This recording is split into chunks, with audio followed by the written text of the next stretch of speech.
आप ये robot AI dog Bharat छोड़ो आंदोलन क्यों कर रहे हैं? देखो बंदर भैया, पहली बात तो ये कि इस एआई कुत्ते की वजह से हमारे देश की इतनी बदनामी हुई।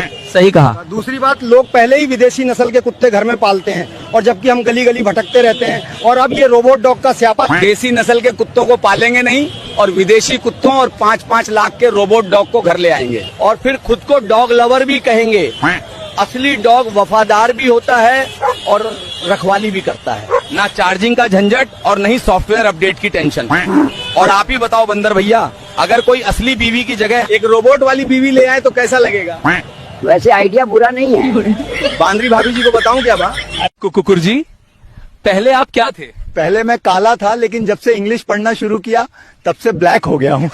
और मेरे साथ है गाली के सीनियर सिटीजन कुट्टा जी। भाऊ, सीनियर सिटीजन किसको बोला? मैं सिक्योरिटी हेड हूँ इस एरिया का, सैलरी नहीं। पर आप दिन भर यहीं बैठकर क्या सोचते रहते हैं? मैं सोचता हूँ कि लोग काम पे क्यों जाते हैं जब बिना काम के भी इतनी अच्छी जिंदगी चल रही है। खाने का अरेंजमेंट कैसे होता है? वेरी सिंपल, जो गिरा वो मेरा। इसको ही हम सेल्फ सर्विस स्कीम बोलते हैं। भाऊ, डोगेश भाई, दारू पीने वाले और सिगरेट पीने वाले लोगों के बारे में आप क्या कहना चाहोगे?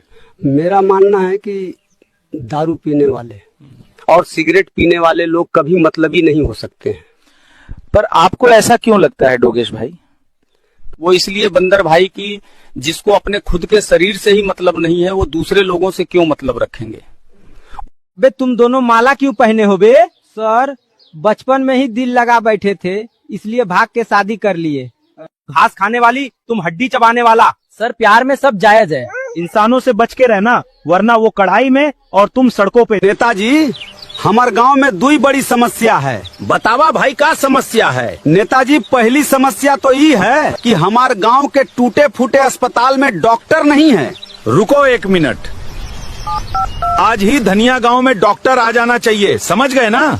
अब बताओ दूसरी समस्या का है। दूसरी समस्या ये है कि हमार गांव में मोबाइल नेटवर्क ही नहीं है। क्या बात है डोगेश भाई, इतने उदास क्यों लग रहे हो? क्या हो गया?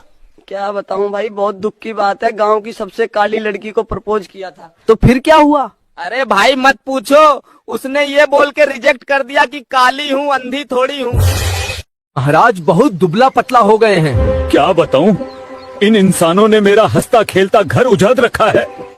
क्यों? अब क्या नया तमाशा कर दिया इन्होंने? अरे गांव शहर का हर दूसरा आदमी खुद को शेर का बच्चा बताता फिरता है। हर शेरनी ने मेरा दाना पानी बंद कर दिया है। कहती है अगर तू जंगल से बाहर कभी गया ही नहीं तो इंसानों की बस्तियों में तेरे ये बच्चे कहाँ से आए?